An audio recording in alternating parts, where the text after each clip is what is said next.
Hello everybody, wherever you may be or whatever time it is in your where you are. I'm Winnie the pet groomer and I've got lovely Sissy here with me today. She has, I think, been in one of my videos because we had to sort of blend her face in.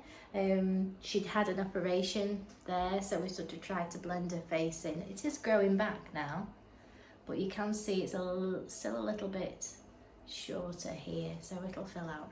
Anyway, what I was thinking about different topics of conversation, what we could talk about, and one of them was about the grooming courses. I think I'm on a bit of a slant there. That might be better.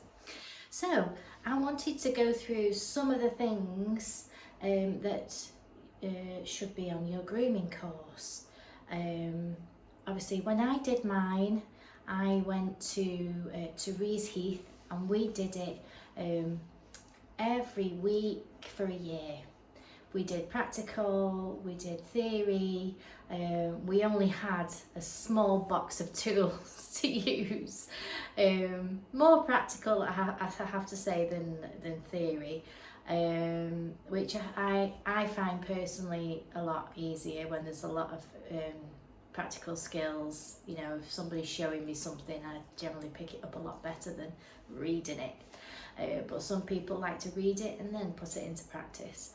And then later on I did my OCN, which was a fast track. So literally I've just refreshed everything. So I've gone through all the different things, the health and safety, and then I've just done a portion on each, and then I had to take pictures and write down what I did, and then I was assessed on that. So pretty much that was all coursework, which suits me better. There are the different exams where you'll do your practical exam, but you'll also do your sit down exam, which is no good for me, because although I've got the information here, if I kind of see a question and it just gets mixed up in my head. So coursework is the way I go, and I also don't have time, because I've got a business set up. I don't have time to do all the studying and stuff like that, although it's a floating around in here somewhere. I am pretty much more self-taught groomer. But some of the things that you might learn on your course, which are a must, are knowing your dog breeds and the groups that they're in and the different coat types, salon procedures, learning the body language of the dogs, safe restraints, learning the anatomy of the dogs, knowing about certain conditions and illnesses that you might come across, zoonosis even, first aid, parasites, fleas and ticks, cross-contamination, infectious diseases.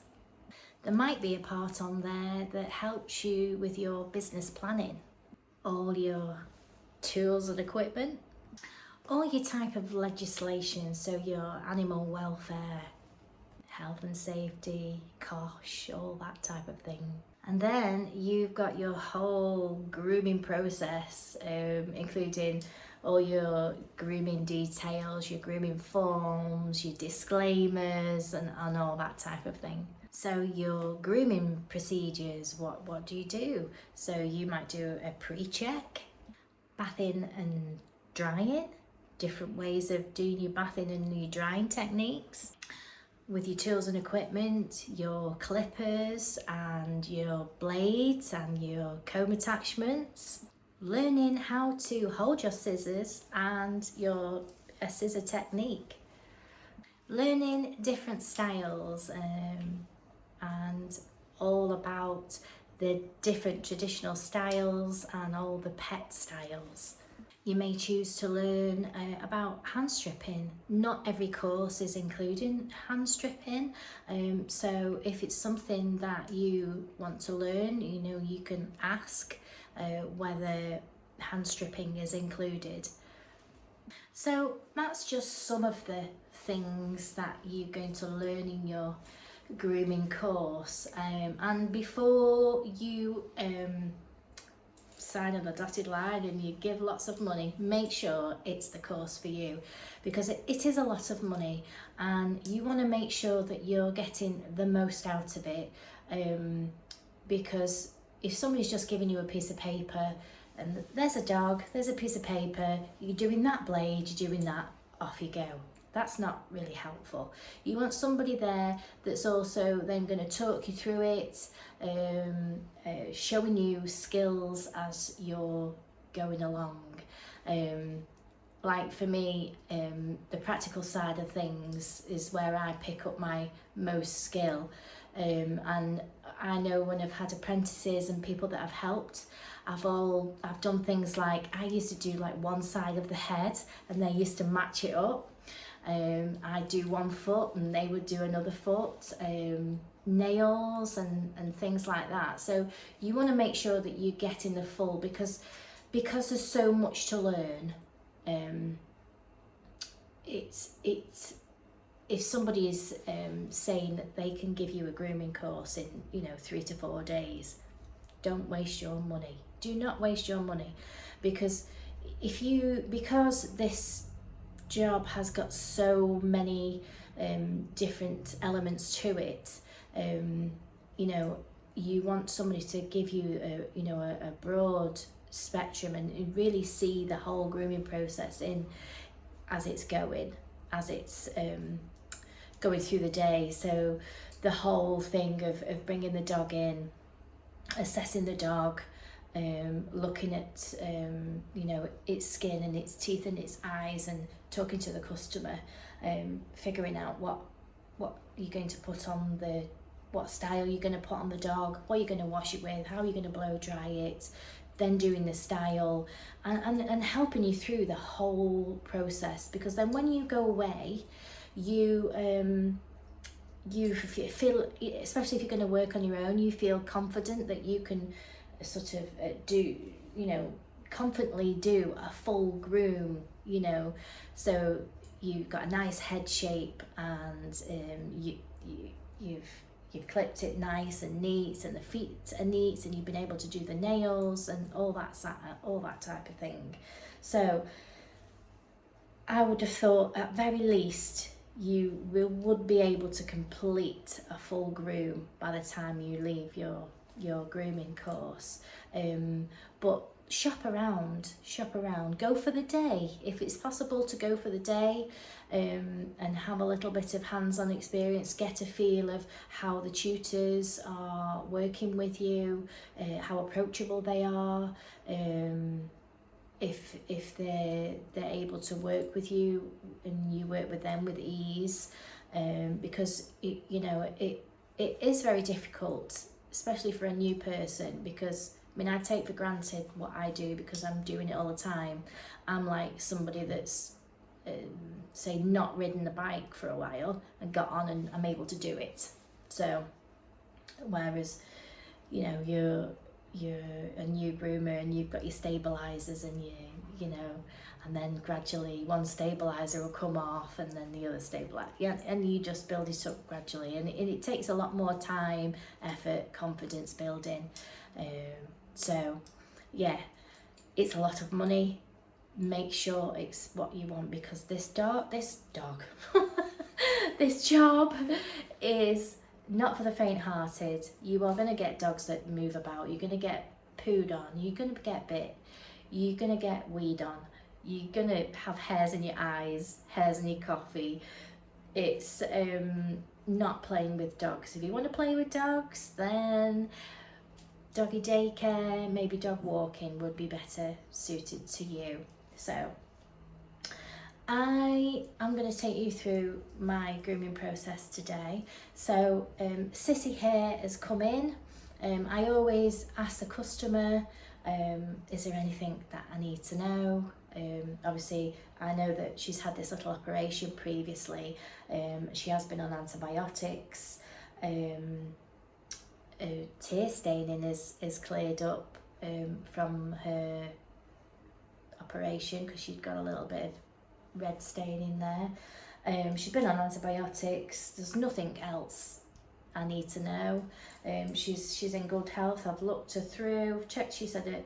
I want to check her ears because she's thinking maybe they're a little bit hairy, but they look okay to me. They look nice and clean. You know, I just give her a bit of a check all over, check her nails and just have a feel.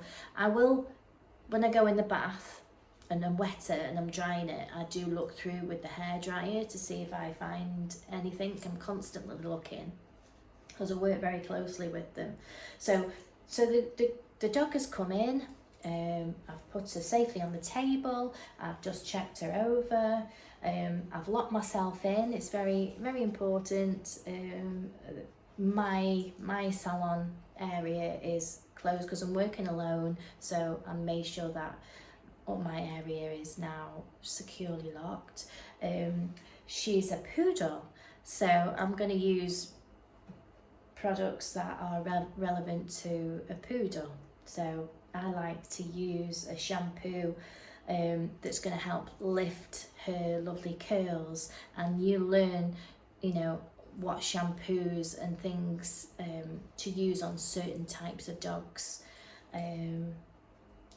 according to their breed type. So, you know, a silky coat, a wiry coat, a poodle coat, you know, a curly coat, how to look after each coat. So that's why it's very important to learn your breeds and your groups and your coat types. So I'm trying not to make this sound too boring, but yeah, so my next thing is now is, I know I've checked her over, I'm going to pop her outside for a wee. She's got access to water. Not everybody has got that situation, but it is one of their needs, is to have access to water. So I'm going to put her out to the toilet. I'm going to give her 5 minutes to chill. She's, as you can see, she's quite chilled on here. And then I'm going to give her a bath. I'm going to fluff dry her. So I'll just go through the whole process. And hopefully, if you're looking to do a grooming course, you know, your tutors and your training providers will talk you through everything, because, you know, as well as all the theory side, you've got all the equipment, all the talking to the customers, and the customer service is vast. So my advice, somebody's going to say 2-3 days learning and be a fully qualified groomer, it's a no from me. So let's get going.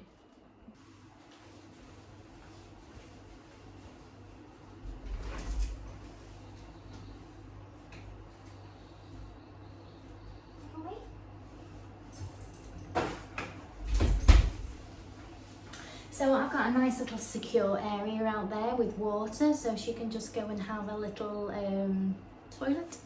Now, before I start each client, I always make sure that my area is clean. So I remove any hair, I wipe my surfaces down with antibacterial wipes, I disinfect my bath and rinse it all round, ready for my next customer.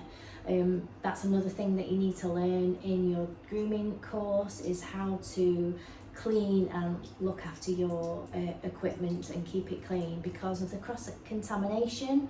You know, you don't want to then put dirty equipment onto, you know, another dog. So if you've been working with a dog that's got a skin condition, the last thing you want to do is then transmit it to another dog. So I always make sure that in between each dog, I clean my surfaces, my floor. I don't necessarily mop every time, but I make sure that, you know, all my areas hoovered. There's no dangling wires and things like that. My bath area is clean.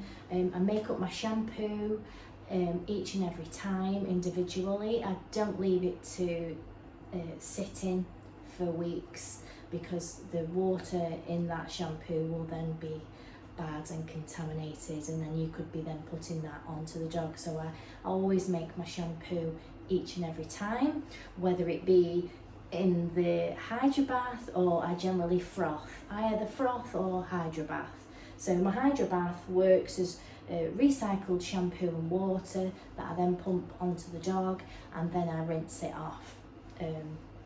Or I'll do a couple of foam shampoos, a foam rinse, maybe a conditioner and a spray. So I'm just talking through this briefly, but this is my procedure. So then I'm going to carefully put her and place her in the bath, and I'm going to put her securely on the neck noose. So obviously handling and picking up the dogs is really important. You know, if you've got a larger dog, using the tables to lower down to so that they can walk on easily, because this is a strenuous job, and you pull your back out and you're stuck for the rest of the week. So I generally do small medium dogs, but I do have a few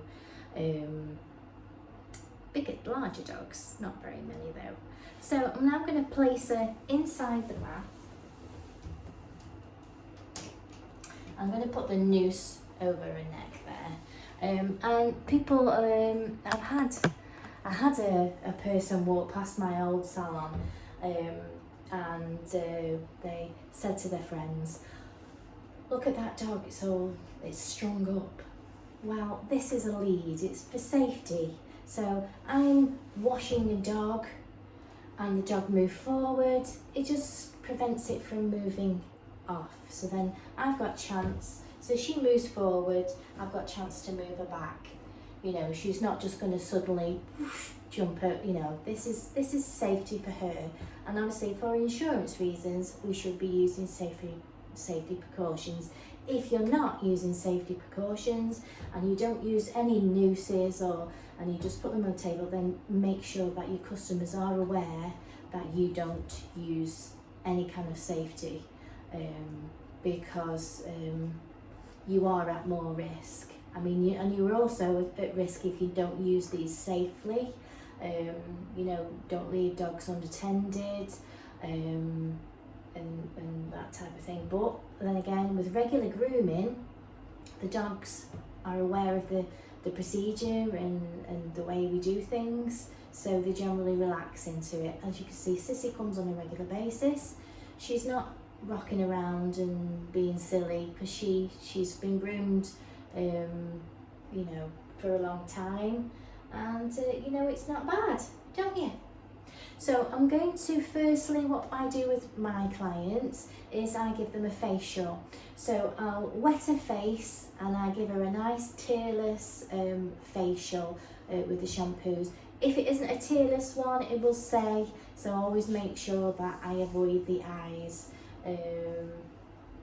So that's what we do first. So with the water, I have a shower. So it works off my central heating, and it's set at the top there. It's set at the top, so it is pretty much just hand warm. That's all you really need. So I'm just going to rinse that water just over the top of the head, just to wet.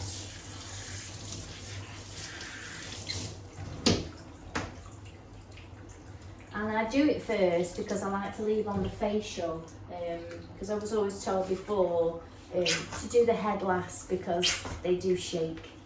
But I tend to I do mine first because I want this facial to stay on there for a long time, making sure that her mouth is nice and clean. I make sure that I clean, it's got a little flap inside there, so I make sure that that's given a really good scrub. I can see this, she's actually got some debris on there, on both sides actually. So what I'm going to do is I'm going to take my flea comb and I'm just going to investigate. Yes.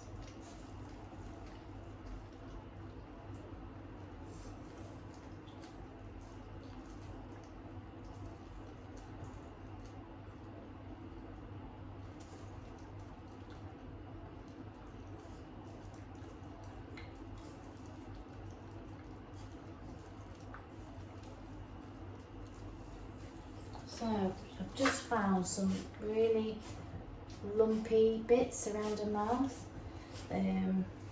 So I'll make her mum aware that there's some crusty areas around her face, and she'll just, so she's able to keep an eye on that, and I'll just clean that. And put that. So next I'm going to put her shampoo on while her facial soaks. So I'm just using some blue shampoo for white dogs. This is the Midnight White from Double K, and you might not have heard of frothing. I have done a video about frothing, but I've just put some a little bit of shampoo, and because it's frothing you only need a small amount, so it makes your shampoo stretch further. And then what I'll do is I put this on. So I put this on first, like that, and then I sit that on top, like that, and I press the button, and it froths up the shampoo.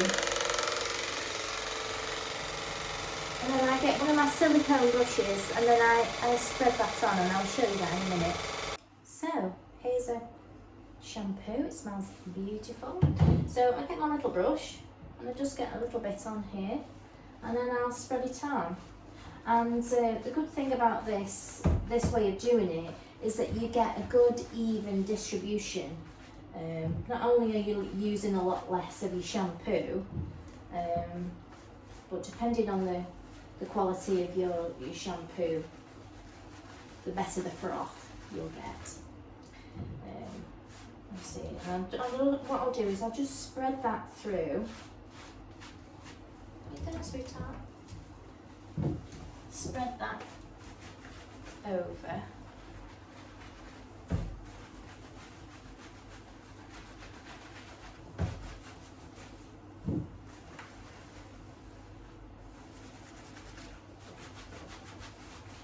And what that shampoo's done is then the shampoo is gripped onto that dirt, and then when I rinse, it's grabbed hold, and then it's going to rinse it away, and then I'll do it again. So that was we'll just do one shampoo to start with. That will get rid of the first lot of dirt, and then the second shampoo will kind of do its thing.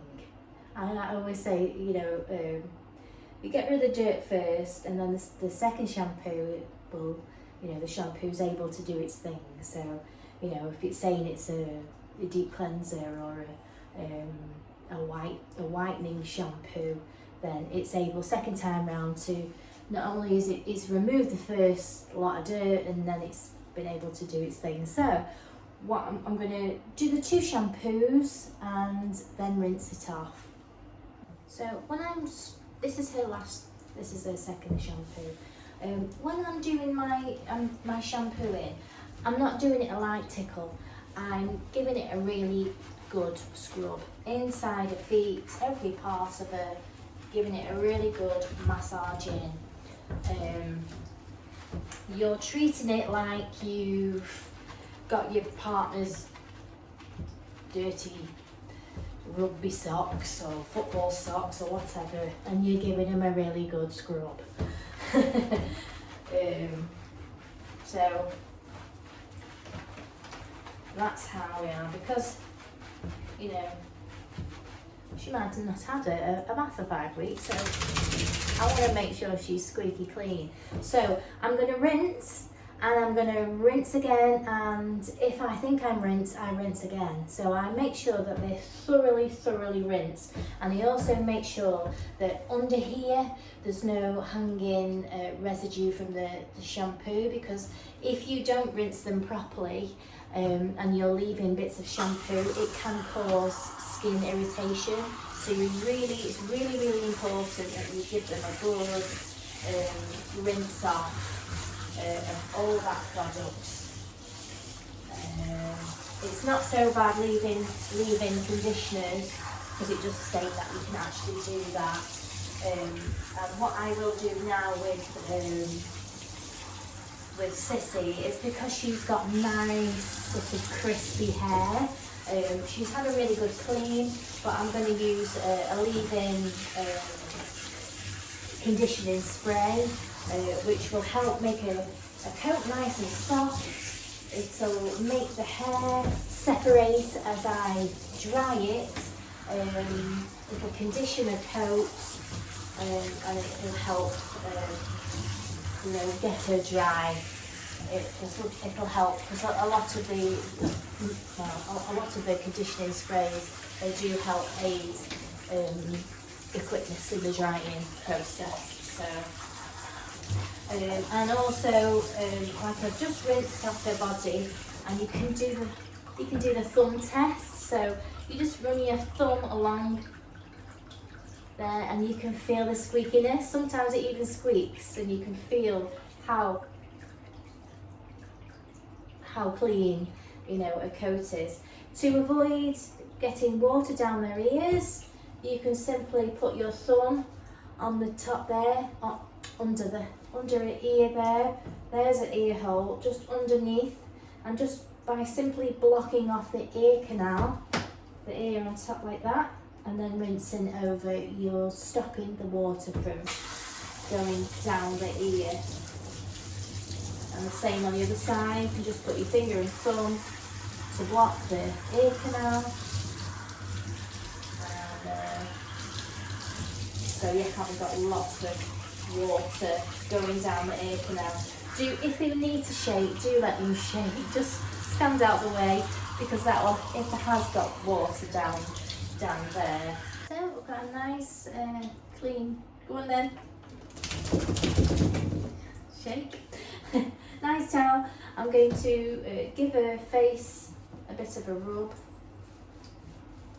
Let's get the excess water off her head and her ears. And then what I'll do is I get a little happy hoodie, which is really good if you've got a stress dog as well, because it makes the noise, because obviously they can hear, their hearing is so much better than ours. I'll just pop that on, so that'll make her feel a bit securer while the noise is on. And then I'll get my ear defenders on, because it's really important, because these blasters are so loud they can affect your hearing. It has affected mine. I've had problems, so I always make sure that I wear my ear defenders now. So what I'm going to do now is I'm going to blaster excess water off now, and then I'm going to transfer to the table, and I'm going to blast and use the finishing dry to lift her coat up.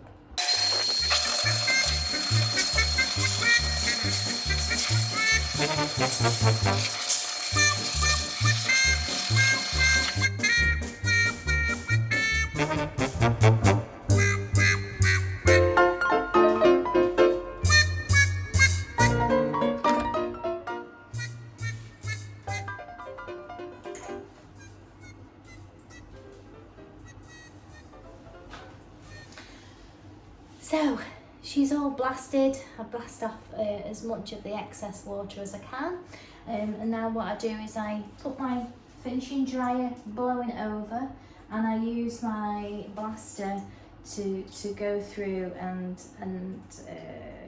straighten and dry the coat as I go.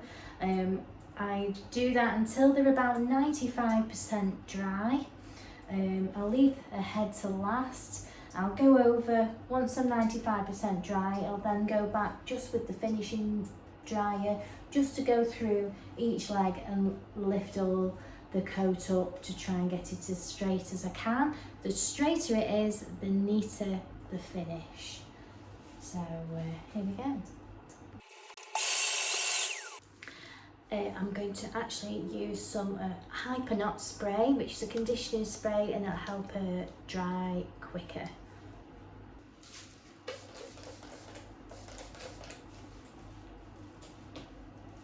I'll rub that in the coat.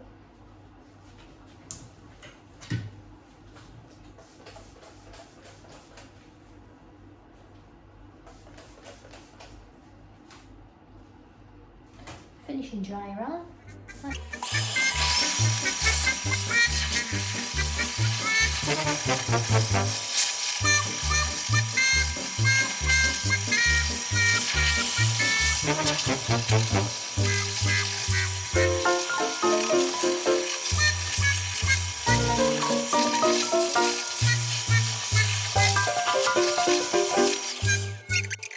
So what you might notice as well is that I use towel in my other hand.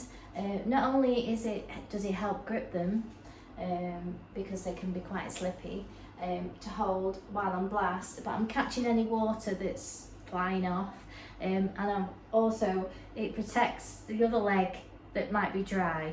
So if that leg's dry and I'm blasting this one, I don't want then that water to go onto that leg, so I'll then protect by putting the towel underneath, and it just it really helps. So what I'm going to do now is go through with the finishing dryer and lift a coat up, and then I'll do her head. So the brushes that I'm going to use are 2 small little brushes on her hair, because it's not too long her hair. It will help, because there's lots of teeth, it'll help separate the coat and fluff it up, and also use a little one around her face. So little places, little brushes as a tip.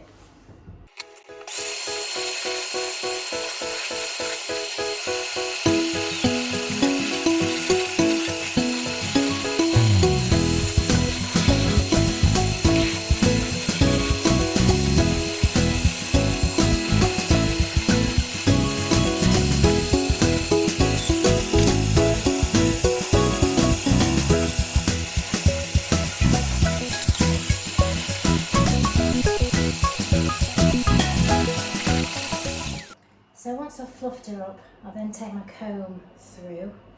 It's very fetching, isn't it? Some people call it line brushing, I call it sections, or partings, basically.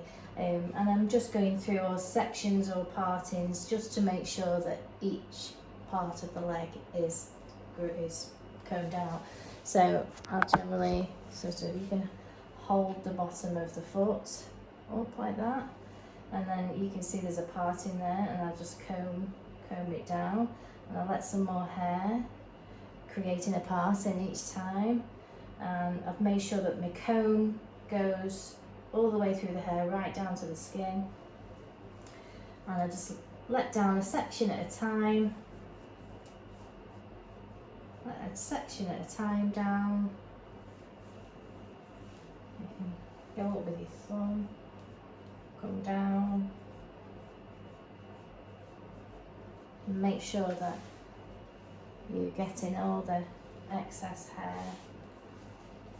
Same again, just lift up with your hands, and then comb down in partings. You can lift up,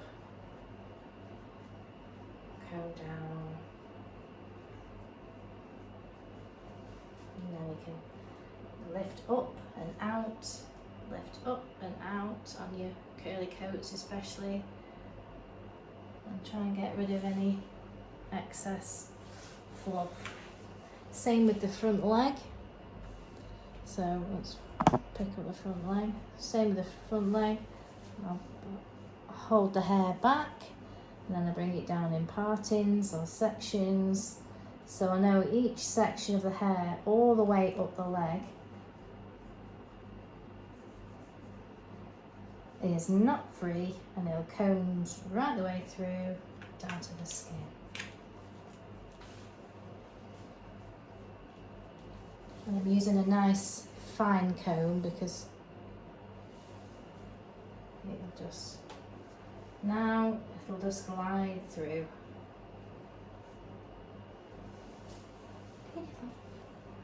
So some dogs don't like having their head dried. You see she's got a happy hoodie on. I'm going to take this off now. Woo, have a little bit of a shake. Good girl. Just give her an extra towel dry. And when a towel dry, I'm not rubbing because that creates the friction. You sort of just pressing in to get the excess water off. Just press in like that. Because when you rub, you tend to create friction, and it just screws it up basically. So there we go. So I got a little brush, and I'm just going to brush it. I'm just going to loosen it all through. Loosen it all through first, so that when the air passes through, the hair is all separated.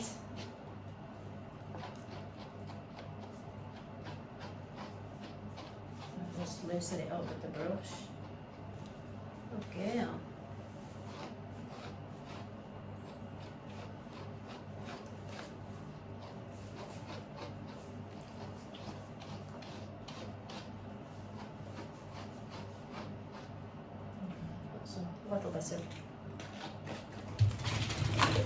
A little bit of excess hair. So then I'm just going to blow lightly, lightly over. Obviously, with the finishing dry, you know, there's no point just blowing it over and then brushing. You need to be blowing and brushing where your air is going to. So I'm going to say, if I'm going to do the ear, I'm holding on to the ear. The hairdryer is blowing on the ear. It's not over there, it's blowing on where I want to dry. So I'll just turn it on. And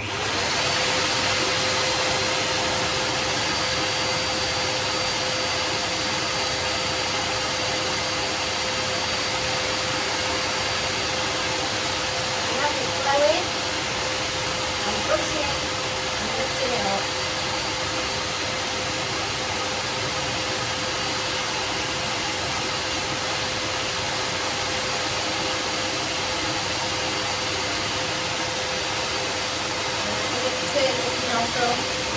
Take the nozzle where I want it to be.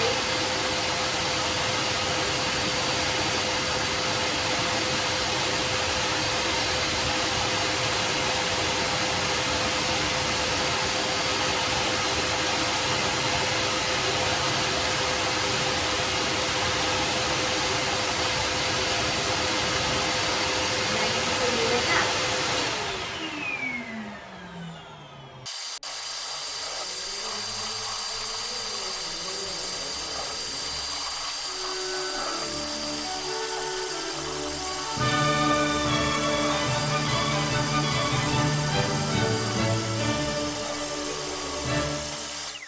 So we're all dry.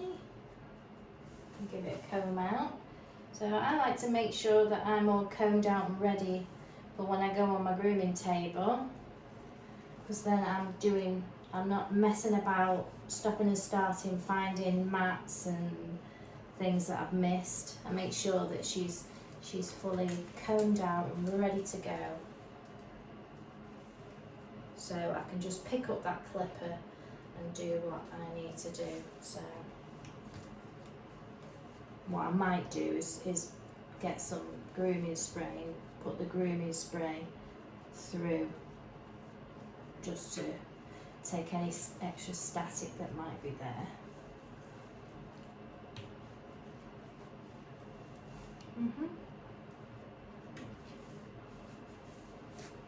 Just like excess. You want to shake?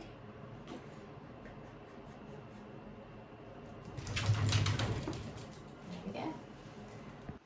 So I'm pretty much running out of time because I spent a long time explaining her bathing situation.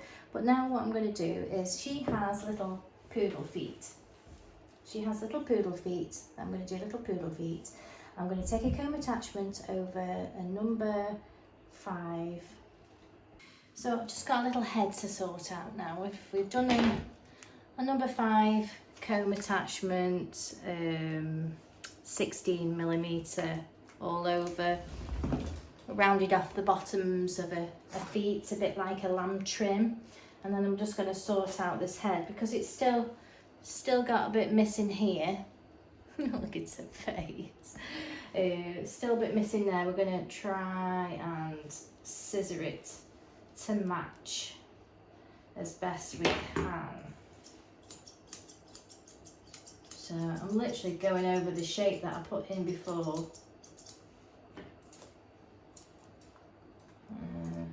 So I'll just let certain parts of it grow.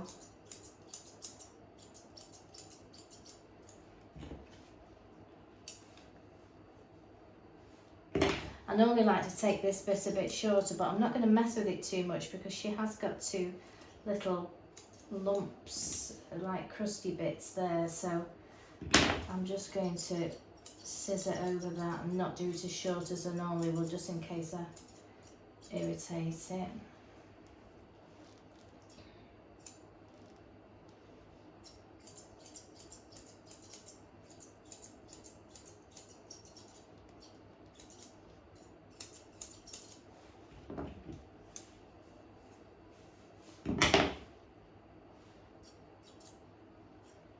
Just go down a little bit.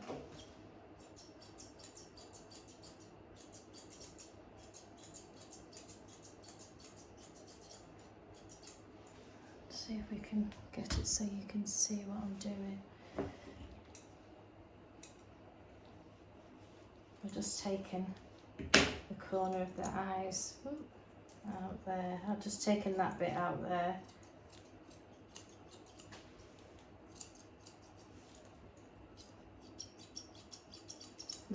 This is still growing. And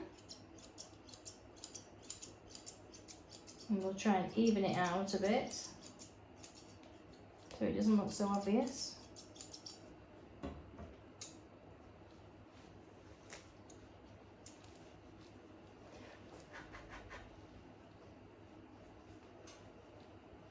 See, it's still growing back.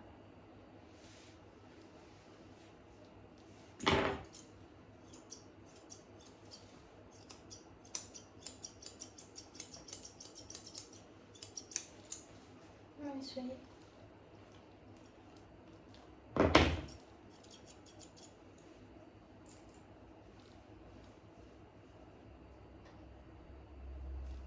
I'm trying to see both sides here.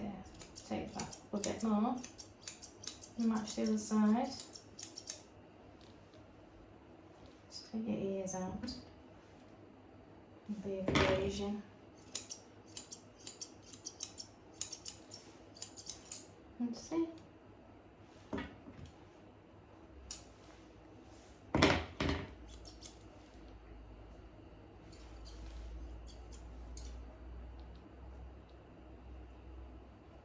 Yes. I think that's as even as we're going to get it today. I did run over my time a little bit today, so Mummy's gone round the block.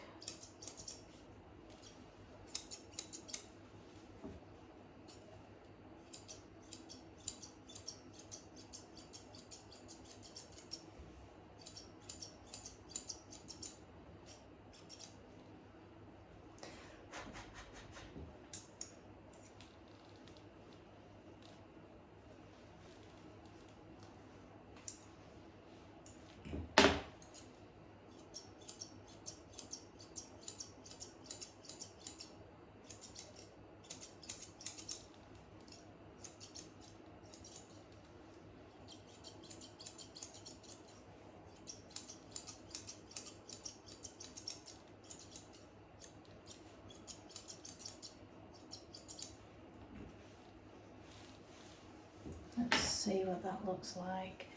That's as good as we're going to get, I think, sweetie. Let's just put your head up there. Let's see.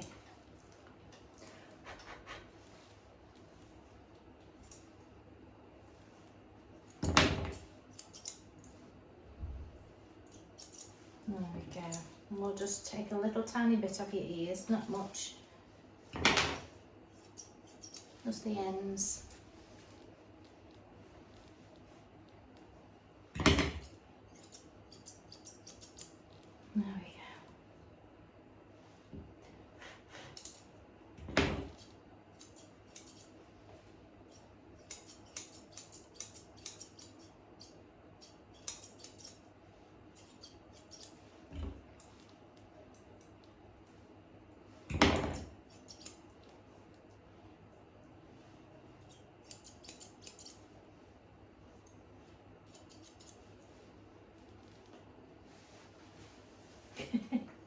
where I want you to be. There, no, no. There. So, thank you very much for joining me at Grooming Sissy and talking about dog grooming courses. If you've got any suggestions of things that we can talk about, please comment below. Please give me a like, it would make my day, and subscribe if you like the videos and you want to see more. Bye for now.